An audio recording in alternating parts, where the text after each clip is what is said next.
বর্তমান যুগে ডাইনোসর দেখতে চাইলে পাখিটিকে দেখুন। প্রাচীন ডাইনোসরের সাথে এদের শারীরিক গঠনের ব্যাপক মিল থাকায় এই পাখিগুলোকে জীবন্ত ডাইনোসর বলা হয়। পাখিটির নাম ক্যাসোয়ারি। ক্যাসোয়ারি হচ্ছে বিশ্বের অন্যতম বৃহৎ এবং সবচেয়ে ভয়ঙ্কর পাখি। পাখিটি উড়তে পারে না। এরা প্রধানত অস্ট্রেলিয়া, নিউগিনি এবং সংলগ্ন দ্বীপপুঞ্জের গ্রীষ্মমণ্ডলীয় রেন ফরেস্টে বাস করে।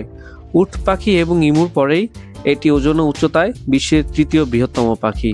ক্যাসোয়ারির পায়ের 3টি আঙ্গুলের মধ্যে মাঝখানের আঙ্গুলটি প্রায় 12 সেন্টিমিটার বা 5 ইঞ্চি লম্বা। এর শক্তিশালী লাথি একজন পূর্ণবয়স্ক মানুষের প্রাণ কেড়ে নেয়ার ক্ষমতা রাখে।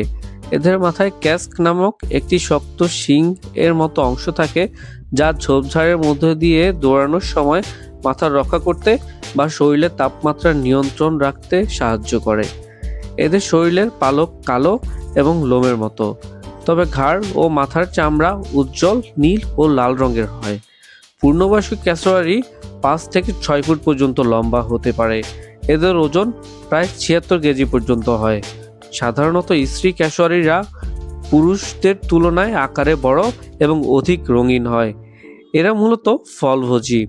বনের ফলের বীজ ছড়িয়ে দিয়ে রেইনফরেস্টের ভারসাম্য রক্ষায় এরা সাহায্য করে। ক্যাসোয়ারি সাধারণত লাজুক এবং নির্জনতা প্রিয় প্রাণী, তবে বিরক্ত করলে বা নিজেদের এলাকা ও বাচ্চার সুরক্ষা নিশ্চিতে এরা অত্যন্ত হিংস্র হয়ে উঠতে পারে। ক্যাসোয়ারিদের ক্ষেত্রে স্ত্রী পাখি ডিম পেড়ে চলে যাওয়ার পর পুরুষ পাখি একা ডিমে তা দেয় এবং বাচ্চাদের লালন পালন করে। এই পাখির ডিমের রং সাধারণত গাঢ় সবুজ হয়ে থাকে। ডিমের খোসায় বিলিভার্ডিন নামক একটি রঞ্জক থাকার কারণে এই সবুজ রং হয়।